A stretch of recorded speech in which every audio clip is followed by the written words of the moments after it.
Okay, so it looks like those numbers are shooting up. Again, we are so happy that you all are joining us today for Childcare Entrepreneurship, a path to economic mobility. My name is Olivia Harp, and we are so excited to have you at our second Prosperity Summit Encore webinar. So thank you again. We're really excited to launch this initiative. We've been able to work with some really great change makers and organizations. But just to let you all know, the Prosperity Summit Encore is a webinar series that we created to continue the momentum from the Prosperity Summit that we hosted last year in September, and to get you all ready for our 2024 Prosperity Summit. So we just wanted to make sure that we continue to provide best practices, powerful stories, intentional tools, and also change makers just like you from across our Prosperity Now community. And so we hope that this is getting you super excited and pumped for our 2024 Prosperity Summit. And you're definitely in to get some great content today. So just a few housekeeping tips. This webinar is going to be recorded, and it will be mailed to registrants within 1 week of today. And all attendees are muted to ensure sound quality. But we do want you to use the questions box to not only ask questions, but leave comments, tell us about your stories, your expertise. We want to hear from you all throughout today's webinar. And if you experience any technical issues at all whatsoever, please send us an email at gotowebinar@prosperitynow.org. We want you to get the most out of today's call. I think our previous Prosperity Summit Encore webinar was on a cold day. It is going to be, I think, a high of 80 in the DMV. So maybe not grab coffee, maybe grab some iced coffee, join from a quiet place, get a snack, settle in, and enjoy. Engage us as well. We want you, again, to use that questions box to send your questions and comments, and also reflect on ways to apply what you learned today to your own work. And definitely engage us during the Q&A session so that we can discuss best practices and ways for you to apply this to your work. So here are our amazing speakers for today. First, we have Abdul Rahman Ibrahim from the International Rescue Committee. We also have Amy Latterman. She's from the Children's Council of San Francisco, and also from the Children's Council of San Francisco, we have Claudia Quinones. They're here to share some really, really great content with you all. Next, we also have Rachel Wick from the Blue Shield Foundation of California. And we also have Sarah Garrity from the San Diego State University. So before we jump in, we just want to make sure that we are able to read the room. So we want to just take a second for all of you to answer this poll question. So we just want to know which category best describes your organization's role. So are you, and you can select one or more of the following. So are you into funding, policy and advocacy, research and development, community engagement, or direct services, or media and communications? And some of you may be a lovely recipe of all of these, but we just want to get more information about who's in the room and the organizations that you represent. So it looks like we have those polls coming in. Okay, so let's see the results. So yeah, we have a really lovely mix. In first place is community engagement and direct services. So we're really happy to have some practitioners and boots on the ground people here today. We also have maybe about exactly a third of people who are in policy and advocacy, and a similar percentage of funding and research and development.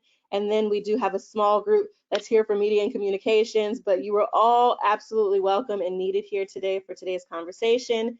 And yeah, we look forward to moving forward and getting started. So without further ado, I am going to introduce Rachel Wick, the Senior Program Manager from the Blue Shield Foundation of California.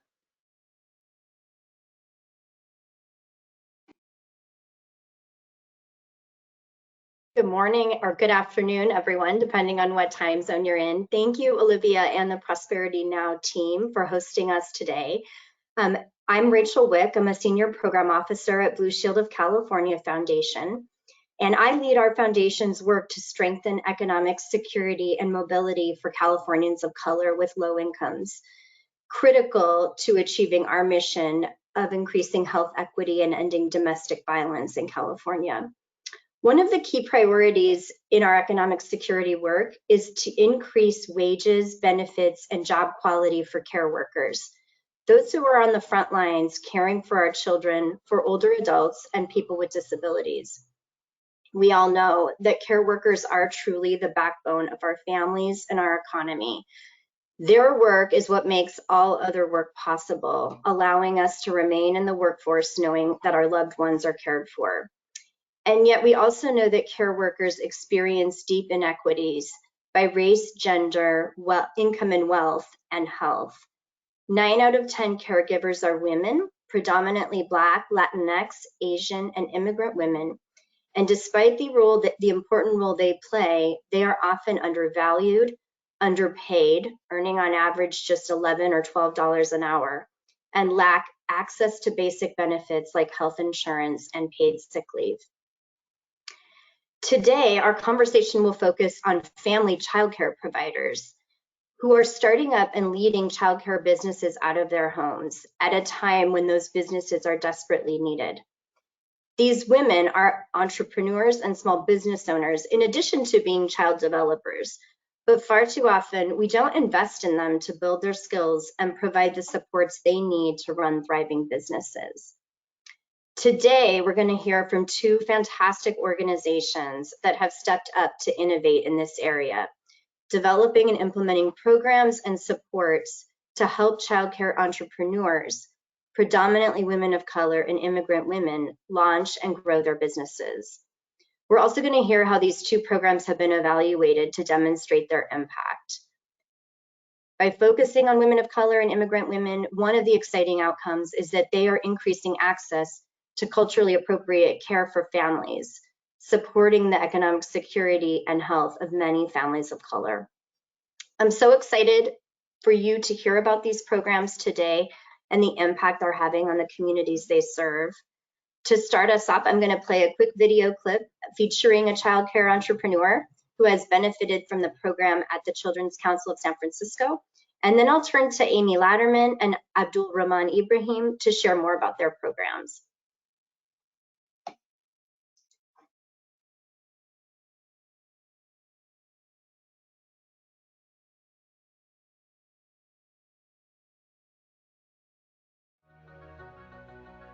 I'm very passionate about the way policies impact community health. And what makes me hopeful about policies such as paid leave is that it's stepping stones towards equity. The California Work and Family Coalition is a statewide alliance of organizations and individuals united in the belief that everybody should have the time and resources to care for themselves and their family. Blue Shield really sees the connection between paid leave, domestic violence prevention, and just overall economic security for families. And that, of course, leads to health and well-being. Our work to strengthen economic security and mobility is all about ensuring that Californians have the resources they need to lead healthy and dignified lives. Through our work to change policy and systems, we believe that we can help them find the security to meet their basic needs and to give them a sense of possibility that they can achieve the dreams and goals they have for their future. The coalition works directly with communities and neighborhoods in California through capacity building, through our education and advocacy efforts. We created the Community Support Person Program, CSP, which is also training community leaders to support their community members in accessing paid leave. Learning through action that you can actually make a difference and that we make a difference together. That's why I'm so strong on the idea that we're not just one organization, we are multiple organizations and communities, and the way we make change is by working together. And that's a pretty incredible thing when you see it in action. The Children's Council of San Francisco is running a family childcare business incubator program where they are equipping childcare entrepreneurs with the skills, training, and tools to start and grow their businesses. We're supporting them to work across the state to give childcare entrepreneurs the support that they need. Hi, my name is Gina Fromer, and I'm CEO at Children's Council of San Francisco. Our mission statement is building the capacity of our early childhood educators in San Francisco empowering families with resources and financial support, and ensuring that our ecosystem in San Francisco is thriving to make sure that every child in San Francisco has the opportunity to reach their full potential. The Blue Shield Foundation, by supporting Children's Council, they're giving us opportunity to support women, immigrant women, women of color, predominantly, trying to open up the childcare businesses. El programa de incubadora que tiene Children's Council es un programa que ayuda a las personas que quieren abrir su negocio de cuidado infantil. Ellos ayudan a estas personas desde el día 1, cómo llegar a obtener una licencia de cuidado infantil, cómo mejorar nuestros programas que ya existen. Nos ayudan a contactarnos con las personas que nos pueden dar cursos, nos ayudan a cómo manejar las finanzas de nuestro negocio. Las familias no están solas. Children's Council ha hecho una conexión directa con todas las familias en San Francisco. Nos ha impactado y nos ha unido. We know that income and wealth are major predictors of our health. So when we have the resources that we need to meet our basic needs and to achieve the dreams and goals we have for the future, then we can live a healthy life.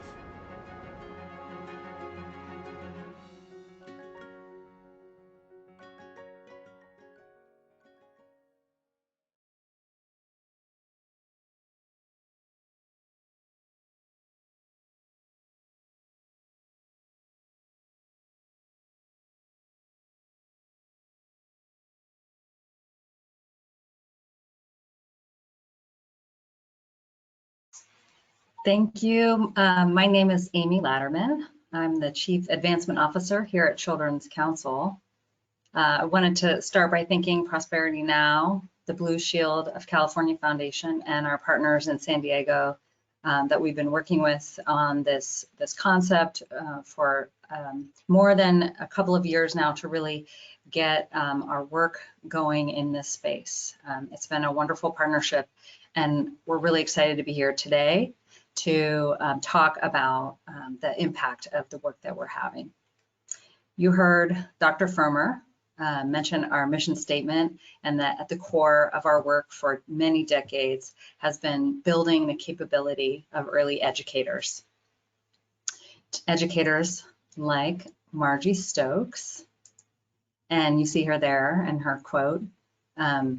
She is a longtime family child care business owner, and she has been a part of the many services we've offered over the decades: training, technical assistance, access to startup funds, but also stability funds, especially during the pandemic, and so many more services. Most recently, we have expanded our services to support early educators on their career development pathways, including entrepreneurship, services, and learning. In 2019, we launched a pilot. We called it a Family Childcare Business Incubator for individuals looking to start a childcare business out of their home. With early support from the San Francisco Foundation, Rework the Bay, the Bain & Family Foundation, and Wells Fargo, and leveraging our state Child Care Initiative project funding, we were able to get this pilot going, and it allowed us to offer our curriculum for free to everybody who was interested in participating. And we also were able to offer it in English and Spanish at the outset. Importantly, we really engaged in a process of human-centered design 6 months prior to even launching our curriculum. We talked to early educators about what they needed and what would be most valuable to them. Then we also took those learnings to heart and continued with ongoing evaluation and iteration of our project design. And you'll hear Claudia Quinones, my colleague, delve into that more later. Can you go to the next slide?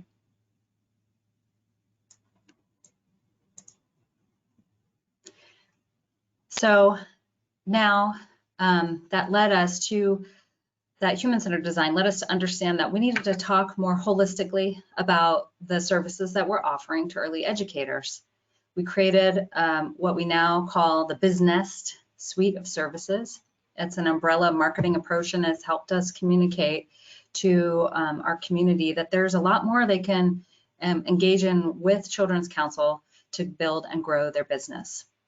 We created this vision of a career pipeline for early educators where there's really no wrong door to coming in and starting their career, starting their ability to launch their own business or be a part of another business. Next slide, please.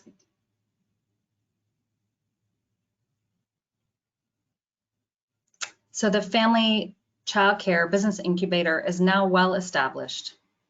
The incubator team here at Children's Council leads women on a transformational pathway of creating unique and dynamic childcare businesses that serve the diversity of California families. We promote the development from caregiver to independent and confident businesswoman by providing essential business skills. Our goal is for every family childcare business owner in San Francisco and beyond to have a successful and thriving business that serves them and their community. Next slide, please. I wanted to highlight that, as many of you know, and as Rachel touched on, the childcare community has historically been a workforce primarily composed of women, dominated by women of color and immigrants. Our BizNest services are targeted to the needs of these women entrepreneurs.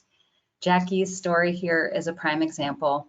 We're so proud of the way that she's deeply engaged in all the services that we have offered, and that she's really stepped into her power, into her entrepreneurship status as a strong and independent businesswoman. And she's serving our children and families. Next slide, please. So 4 years later, where are we? The impact that we have achieved is, for us, is mind-blowing. During these trying times, during the pandemic, it was clear that women were hungry for this kind of entrepreneurship training and technical assistance. We have seen 100+ businesses launched, childcare businesses launched, from people who have participated in the business incubator programming. That means 800 childcare slots have been created. That's about twice the rate that we were seeing in San Francisco prior to the pandemic. So just really incredible. And we know that across California, the rate of childcare businesses opening declined dramatically. In fact, we mostly lost ground. But in San Francisco, we were able to buck that trend. And we really think that the Childcare Business Incubator had a lot to do with that. We have also, with the support of the Blue Shield of California Foundation, scaled our work. So we're offering a training of trainers program to individuals across the state who are representing organizations that are like Children's Council, that support their childcare ecosystem. We have scaled to 19 counties, and we're really excited to have done that over the past 12 months. We've offered 2 training of trainer courses, and we're seeing that bear fruit with organizations launching the incubator curriculum in their own community. We have developed these new partnerships throughout California and beyond to continue to scale our impact, to share our validated model, and move the needle on our early care and education sector that has been so decimated in the past few years. Most importantly, we are empowering women to launch and sustain childcare businesses that give them economic mobility, financial independence, and the ability to serve as anchors in their neighborhoods for children and working families. So we're going to hear next from Abdul Rahman about some similar work going on in San Diego. Thank you, Amy. Good morning, everyone. My name is Abdurrahman Ibrahim. I'm the Senior Childcare Program Specialist at the IRC International Rescue Committee. And I would like to speak a little bit about the perspective running the program of the family childcare. Let's step back a little bit and talk about how this started and the program of childcare within IRC. to support those who are non-English speaking women and who came from Iraq, Syria, Somalia, and Afghanistan, and Congolese. So those people had a passion to care for children, and this is as the nature from their own, coming back home and bringing here to the United States. So when they hear about the childcare business, that's something we provide in our end to provide additional training. So those providers started with the business and they came with the basic knowledge. And we noticed that they need running the childcare business on their own, and they want to run it effectively and efficiently. And that's what we have coming with the STEPS program, the Blue Shield, the pilot program to start helping those providers to strengthen their family childcare business and ensure sustainability and profitability of the supporting the underserved community. And also the start of the program, we saw that we started as a pilot program, and we saw that the success of the project, and we started launching the next year, this year 2 of the running the childcare business. And the main aspect of this project is having a culture navigator into their project, and that's the huge factor to see the success of the project. Next slide.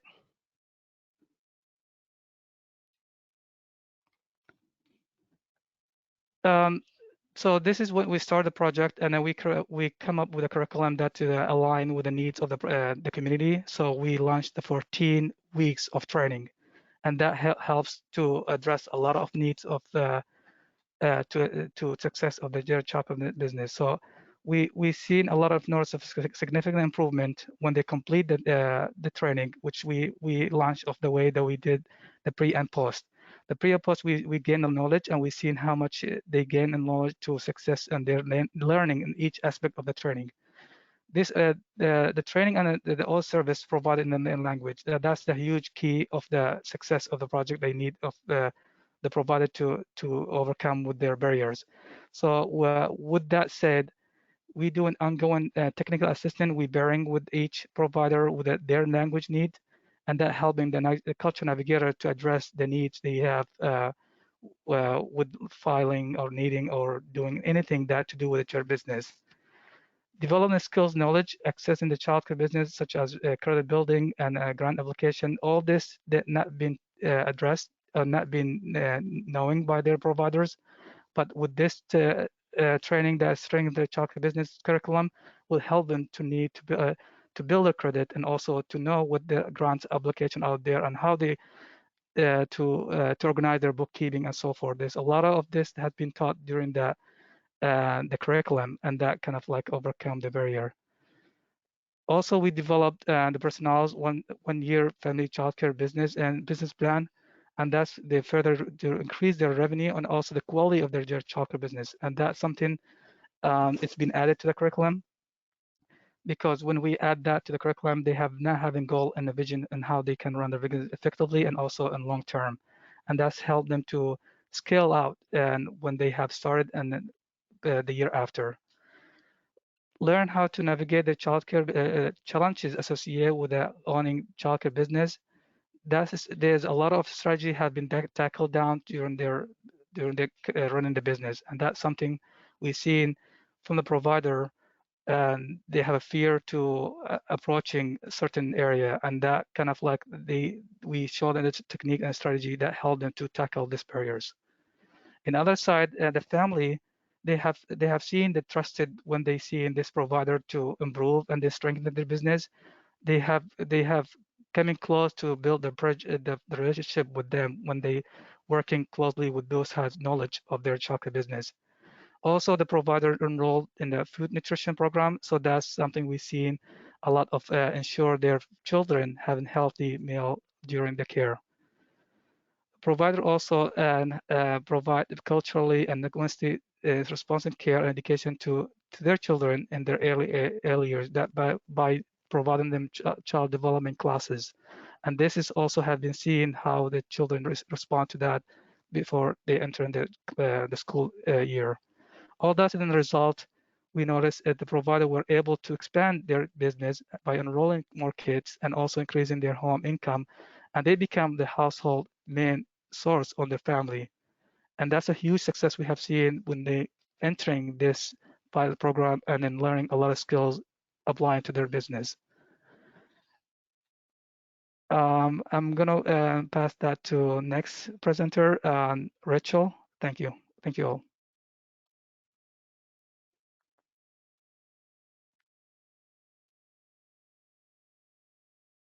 Thanks, Abdul Rahman. I've heard about both programs multiple times, but each time I hear it, I'm always inspired by the work that you're doing, the communities that you're reaching, and the outcomes that you're having. So we're going to shift gears to talk more actually about the outcomes that the programs are having. Both programs have been really intentional about supporting evaluation, learning as they go, as through their implementations, and also looking at the impact they're having on childcare entrepreneurs and the communities they serve. I'm going to turn it over to Claudia Quinones from the Children's Council of San Francisco and Sarah Garrity from San Diego State University to share the evaluation work underway. Claudia? Great, thank you, Rachel. And hello, everyone. For some, good morning, some good afternoon. And my name is Claudia Quinones, and I am the Chief Strategy and Impact Officer at Children's Council. And so very excited to share some of the evaluation work that happened most recently within our Family Childcare Program Incubator. And Children's Council embarked in an 18-month evaluation journey with an external evaluation firm, and really with the opportunity to see, how do we evaluate some of the key areas within our program. So we started with phase 1, where our interest was to really have an understanding and being able to articulate our impact and expanding the funding, identifying improvement areas, right? So really looking at some of those key learnings within the characteristics of our programming, what makes us unique. And then in our phase 2 was more of the impact study. And that was really more of that articulation of our impact, as I was mentioning, right? First, more starting with part of our characteristics, and then moving into more of that impact. And part of the evaluation tools that we use, you see, a list there of a couple of tools that we use, and we definitely did a blend of qualitative and quantitative data. But one that I like to highlight is a survey instrument that we use that was conducted to participants in the program and non-participants of our incubator program to really have a comparison of outcomes, a part of that impact of our program. And it really allowed us to learn some of those causal effects of our program, which we're going to dive into next. But really just want to highlight, really thinking about the different tools to help us understand our audience and the impacts in a very thorough way. Next slide. Okay, and so anytime starting with an evaluation, what's going to be key is to determine what are you trying to uncover, right? What do you want to understand? What do you want to learn? And so you could see there, one of our questions was thinking about how does family childcare business ownership impact in the micro community and neighborhood. I think that's really what are the effects of the providers and the perception of the community. We also wanted to understand, what are the impacts our FCC, which is the Family Childcare Business Incubator Services, have on the SF childcare system, really thinking about the businesses and developing a culture of continuous quality improvement as compared to those non-participants. Also, are we being able to offer more quality options for childcare because of our incubator services? And last but not least, the key question was around what impacts does the FCC, which is the Family Childcare Business Incubator, have on family childcare businesses' viability, profitability, and sustainability. And that's really helping us to understand if those businesses who receive services have better outcomes than those that do not, right? And so that's been a clear piece of our finding as well. So we embarked on this journey of really saying, how do we understand, how do we get to those questions? And I'm sorry, getting to those answers through these questions. And then I'm going to share in the next slide, if we can move to that, a little bit on the key findings that we found through our evaluation. Now, this is only one of many findings, but really important to share. One key finding was on the impact on participants was really enrollment. Enrollment was named as a main goal of participants. Participation of family childcare owners in the incubator program. And it was a statistically significant finding of this research was that participating in the incubator program increased family childcare enrollment by an estimated 27%. Now, we were very excited to see these results as it really helps establish business viability and supports for financial stability of early educators, right? And so that was a really significant finding for us that through our evaluation, although it was very heavy academically, we were able to see these great results.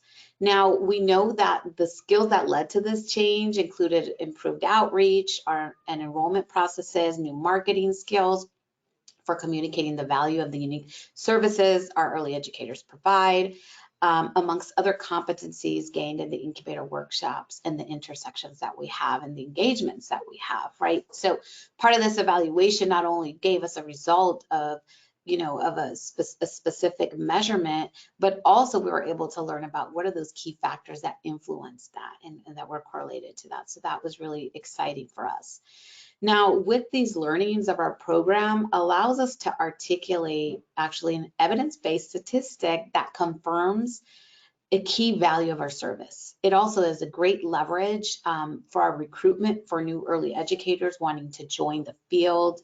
It demonstrates a clear measurement of our impacts in the ECE community in early childhood for us to be able to further our investments, our advocacy, and to continue and also develop new strategic partners, because we know that we're unable to scale our programs and do more, and we can't do it alone, right? So really being able to have these measurements of impact support us in being able to move and scale our program even more.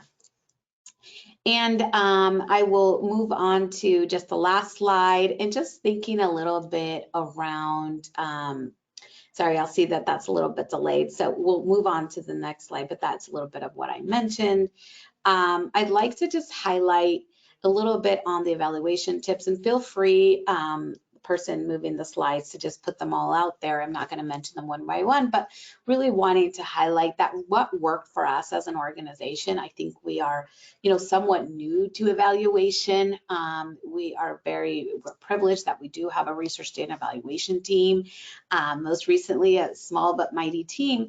But really what worked for us was to build off our human-centered design efforts that we have started, right? And really keeping the early educators at the center, as well as using lean data methodologies that keep us really focused in what matters, right? Versus going off on all these different angles that we can, is really keeping us focused on what matters and what is value to us. And a key piece of that is really understanding the financial viability, the impacts, how are we really supporting our entrepreneurs, our early educators, right? Our low-income people of color.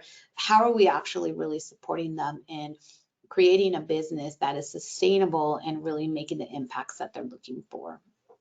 So that's a little in a nutshell, one of the findings, but definitely we could share more. I believe we'll share some of those documentation via email, but I will move it on to Sarah Garrity. We'll talk a little bit about their evaluation.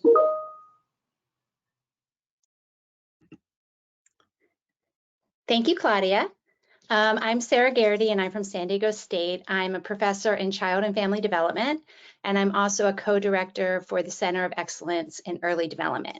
And today I'm going to be talking about the one big learning that we've learned from our STEPS journey. So as Abdul mentioned, a key feature of the STEPS program is the use of cultural navigators who represent the immigrant and refugee communities served by the program. So cultural navigation is the act of bridging, linking, or mediating between groups or persons of different cultural backgrounds to reduce conflict or produce change.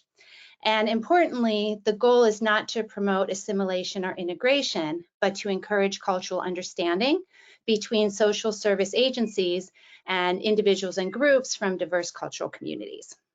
So the cultural navigators and STEPs represent the immigrants and refugee communities served by the program, and they are responsible for recruiting and enrolling providers, serving as a resource in child enrollment and parent relations, and acting as liaisons between providers and agencies responsible for subsidized care and licensing. Importantly, the cultural navigators also provide translation as needed and provide linguistically and culturally responsive services to support provider success. And our evaluation and research conducted on the STEPS program has consistently pointed to the value of the cultural navigator. The quote on the slide was taken from one of our focus groups, and we have many more like this that highlight the important role that the navigators play in the STEPS program. So as we began to analyze our data, we used YASO's Community Cultural Wealth Framework to understand the role of the cultural navigators. And this framework challenges cultural deprivation models and foregrounds and validates the cultural assets of communities of color by describing 6 categories of knowledge, abilities, and resources that these communities possess and use in their everyday lives. So in our study, we identified 4 of these categories in our work. So the first is aspirational capital, and this is the ability to maintain hopes and dreams for the future, even in the face of barriers. Linguistic capital, which is the intellectual and social skills learned through communication experiences in more than one language or style. Navigational capital, which are the skills of maneuvering through social institutions such as schools, the job market, healthcare, and judicial systems. And then social capital, which is the networks of people and community resources. And we also used an additional category, migration capital, to highlight the strengths and resilience that comes from the migration experiences of the cultural navigators and counters deficit perceptions often associated with migration. So our model shown on the slide, I'm not sure how well it illustrates it, but it's supposed to illustrate the transfer of community cultural wealth from navigators to providers. So interviews with navigators indicated that they had an array of cultural capital that they drew upon to assist providers, and that this cultural wealth was grounded in their own migration experiences as refugees and immigrants. We've also really come to realize the critical role of the ethnically based community organizations in this work, which is why we've embedded our model within these agencies. Providers go to one place, they speak to the same trusted individuals over time, and they have one touch point for services. And we really can't overstate how important this has been to the success of the STEPS program. And actually last night we were doing a focus group with some of our Arabic speaking providers. And at the end we said, what else can we do for you all? And they said, we'd really like to have some child development classes. And I said, okay, there's lots of places around town that are offering child development classes, and some of them are in Arabic. And they said, oh no, we just want to go to IRC. We just want AFAL. We just want MAHA. They're the only ones that we really want to work with because they really understand us. So that was really gratifying to hear that we're really kind of on the right track. And if you could go to the second slide, please. So one of the things that we learned in terms of evaluation is that collecting evidence of economic impact is really challenging. We started out with a lot of lofty goals for how we were going to measure this, and we really realized that that just didn't work for our population. And this quote is from one of the cultural navigators from Horn of Africa, and she said, and our people, mainly the job and business, is self-employed mostly, but it's not the way that we do it here in the United States. It's different. Because back home in Somalia, you just open a shop, or you just open a daycare center, or you just open a cleaning or laundry or something. But money comes through with cash, and then you just put it in your bag and you spend with the cash. The electronic system was not there. That's what we adapted to. All the electronic things, the writing things, the debit card, all of this is new to us. So we had to adapt to that. She shared that in her country, when you pay the taxes, you put the money in an envelope and you go and you turn it in and you're done. So, you know, like I said, we really relied on the cultural navigators to help us understand the perspective of the providers that we work with. So, like I said, we changed our evaluation plan quite a bit over the course of the 4 or 5 years. Instead of collecting lots of complicated tax information, we now just look at the Schedule C because this indicates that the provider operates as a sole proprietorship. We also really, just like Children's Council, we look at enrollment over time as this indicates increases in income.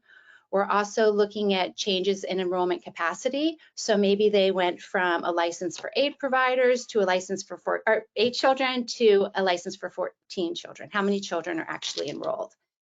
We've also begun to track the capital funding received. We've learned that the business counselors and the cultural navigators have worked really closely with the providers to access capital funding, and this helps with their economic growth and stability. We've also paid more attention to the business plan that Abdul mentioned. What are their goals? Are they achieving their goals?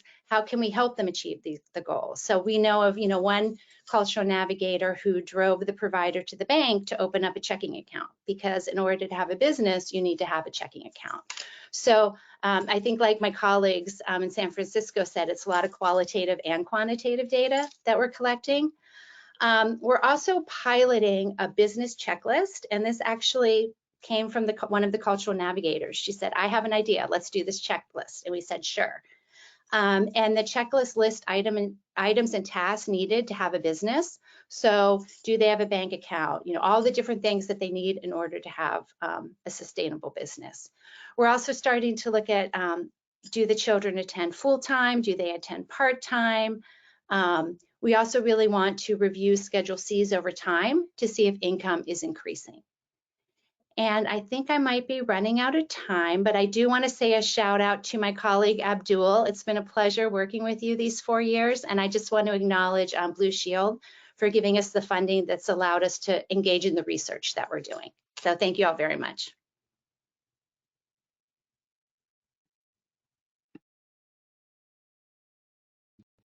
Okay, and thank you to all of the speakers that presented their great content today. We are super excited to now hear from the audience and move into our Q&A session. So we're just going to move forward and just dive in. We had a lot of questions come in. Like I stated before, the questions box is on fire. And so we're going to get into the nitty gritty and start asking I'll start asking those specific questions soon, but I just kind of want to start out with a broader question that seems to be floating in the questions box. But how would other cities start programs like these? And that's for everyone on the panel. I'll start, and Claudia, maybe you can chime in if you want, about Children's Council's training of trainers is a great free offering, and it's done virtually in a number of different languages. So if you go to childrenscouncil.org, you can sign up to participate and inquire about that. So that's something that we're really intentionally bringing out with the support of Blue Shield of California Foundation to share, and it does come with an agreement to participate in our data collection and help us understand the impact that the curriculum is having in other communities. And I can say in San Diego that it really took this, how do you get it started? It took this group of individuals who really cared about this topic. I think maybe the YMCA approached me. We met with local philanthropists. I met the people at IRC. I had known Horn of Africa, but we all came together, and I don't want to say it was easy, because it wasn't, because we all came from different spaces, but we were all really committed to serving this population and to working through things. It's not easy bringing all these different entities together, but here we are 5 years later, better than ever. So it's about partnership and communication, I think. And here at the IRC, we have actually we started as a basic childcare business, like how they file a childcare business and how they go through the process.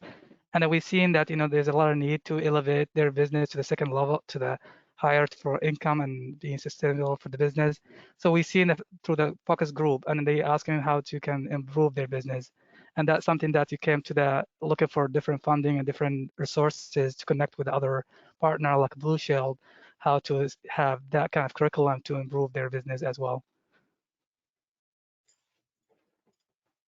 I mean, just to add, I mean, what Amy was saying, I think that trainer definitely is a huge highlight or important to help with starting up a program of this nature. But I just encourage to leverage and reach out to those that are already doing the work, right? There's so much learning, so no need to start from zero, right? Just really leveraging the learnings. There's been a lot of evaluation, a lot of work put into it. So encouraging people to just reach out to collaborate about this. And another thing is really just important early on to bring in key stakeholders, bring in your key influencers of early educators to learn from them, right? And have them at the forefront on the work that you're doing. Yes, absolutely. And I think this next question is mainly for Children's Council, but we do have people in the questions box that want to know if you have a curriculum to educate childcare businesses, and just to dive a bit more into what that curriculum is and what that implementation process looks like. Yeah, so the curriculum, we have a number of different, I guess you would call them modules. The base curriculum is our fundamentals of running a family childcare business. It's 8 workshops, and it helps entrepreneurs develop the foundation they need to launch their family childcare business. We do have people who have already launched who come and participate, and they still report really learning a lot.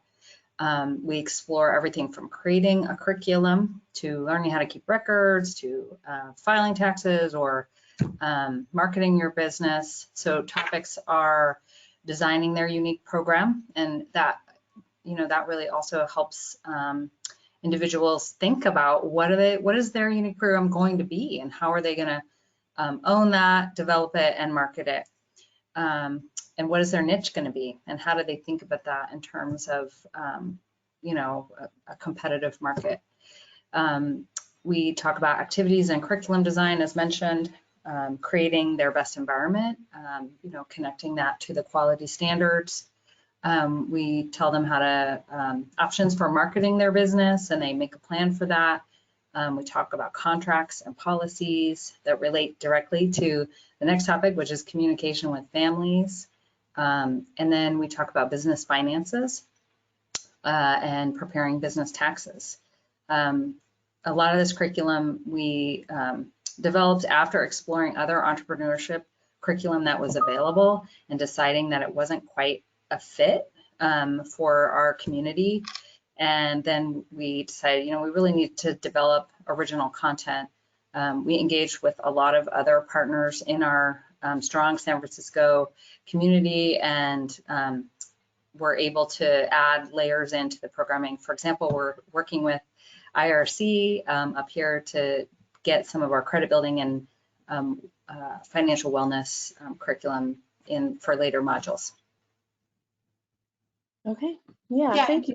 Just to add on, I wanted to add on that a key piece, and it was mentioned a couple of times around human-centered design, and really, right, that was part of it, is making sure, right, so when we started to develop this curriculum internally, we continue to have focus groups and constant feedback loops to be able to learn how do we improve, and is it working, is it effective? And so that's been part of our process for the couple of years, and to a place where that's where now we're saying, okay, I think we're ready to scale, which we have been doing more of the train the trainer, but just mentioning that has been key, as well as keeping the feedback loops incorporated. So we're continuing to learn and make sure that it's effective for our audience.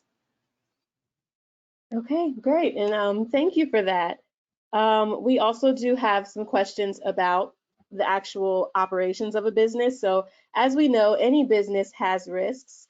So people are interested in knowing what are the main risks or the frequently occurring risks that you see in this sort of business, and how have you mitigated those? I can answer that. It's, again, something I learned from the providers last night during our focus group.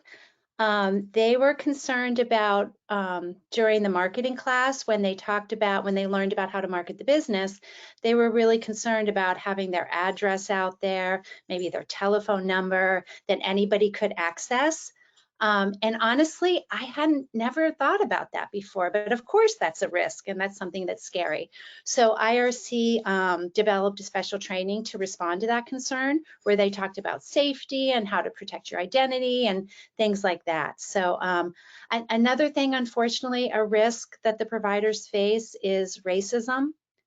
We've had providers from the Somali community say that they'll get referrals for families to come to their childcare home, and then they see that they're wearing a hijab and they never come back again. So I think that's another risk that is inherent in this population. Yeah, I would add, I mean, I think, we mentioned about enrollment, but I think it's the financial stability of the program is always a risk, and making sure that you can stay with full enrollment if possible, as much time as possible throughout the business career. So I think that that's key, and that's why for us that's been an emphasis, and being able to understand the impacts that we're having with enrollment that tie into financial stability of our programs, but definitely is a risk if you don't have some of those tools to be able to keep and maintain your enrollment. To mention another thing was also just thinking about liability issues. And we've seen that many of our entrepreneurs or family childcare programs do not have a liability insurance, and that definitely is a business best practice that should be embraced. And we're continuing to connect our programs to this service so they could be better equipped. And we've heard that from our providers as well. They're scared something's going to happen and they're going to go to jail. And during the focus group, they said, in our country, we just work it out. They said, if something really horrible happens, yes, you might go to jail, but I think the litigious nature of the United States is something that really, they said, please, we want a training from an attorney. Mm-hmm. I wanted to add, those are amazing insights, Sarah. We work a lot with trying to support providers to be involved with serving children who come from families with low income and qualify for some kind of financial aid. And there's a lot of different kinds of financial aid out there, but it can be complicated to understand how to manage your finances when you're having children who have these different streams of funding that are coming with them. They're called vouchers. And government structures for how those funds get distributed aren't always supportive of what are, micro entrepreneurs. They a lot of times have to kind of float their expenses for a whole month before they get reimbursed. Or there's just a lot of other kind of systemic reasons why it makes it really challenging. And so Children's Council both supports prospective providers and existing providers to understand that system, because a lot of the children they want to be serving are the families in their own communities, and they often qualify for that financial aid. But we also advocate for some of the systems changes that really need to happen in order to make this a system that is really supporting the families who most need it, the children who most need it, and these small business owners who want to be there for those families and children. So, our whole system really needs to continue to be tweaked to best support this, this work for the working families of our country. Okay, and I knew that question was going to be a jackpot question. Thank you so much for the responses. I definitely learned a lot. I'm going to try to squeeze in hopefully 2 more questions, but maybe just one. But we do have a question about implementing programs like these in rural settings, and if there are any adaptations that you would recommend for someone who would like to implement this in a rural space.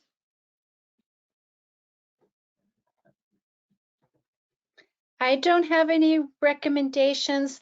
What I can think of, though, that we've learned is that it's very context specific. So what works in one community in San Diego doesn't necessarily work in another community in San Diego. And I think that would translate to the rural environment as well. You know, our model is really based on reflection and continuous improvement and listening to the providers and making adaptations based on their lived experience and their reality. We really don't believe in a one size fits all. So I think that would apply to a rural setting. And I do want to say, when I run this project and recruit the right participant to the project, so I just have a group of them and see what they wanted to be learn, because there's so many they can learn from child development, from policies, and also so see what they want to learn and then implement that based on what they need before they enroll to the project. But each some of them, they like to have certain things to be learned and to strengthen the business, and other they want to have different things, but just group that different from other group. That's kind of pretty much. Yeah, I mean, I completely agree with what Sarah mentioned. We do think that there is a uniqueness to each community, and speaking that specific language and that need is important for the success of any program that's implemented. But I would say in general, the approach of keeping, you have the best resource, which is the actual early educators. And if you have that relationship with them, definitely, leverage that point, because they're the ones who will really tell you what is needed within the program, and could really support the development, right? And my other encouragement would just be start small and then continue to expand as you learn. Okay, so thank you all. I was hoping that we would get to another question. We had so many come in, and we may be able to answer some of them offline, but I want to thank all of our speakers today for coming on, and I'm going to move us along and wrap us into next steps. So please visit prosperitynow.org to visit our advocacy center to stay up to date with advocacy efforts, and also stay tuned for our Prosperity Summit webinars. Now that you're here, you are on our mailing list, so you'll be the first to know when we have another Prosperity Summit Encore webinar coming up. And also consider joining one of our Prosperity Now communities. We also have many listservs, working groups, and peer discussions, and this is a great launch pad for you to fill in those leadership roles here at Prosperity Now. Also, again, this is something that we want to do to get everyone ready for our wonderful Prosperity Summit 2024. Please save the date. We will be in Washington, D.C. And also, we will be in Washington, D.C. September 4th through September 6th. Again, thank you so much for coming to this webinar. We really appreciate you all. It's been a great learning opportunity and experience for me. I see in the questions box that people have really enjoyed this. So please keep in touch. We will definitely provide contact information so that you all can get your questions asked. And again, thank you and have a great day.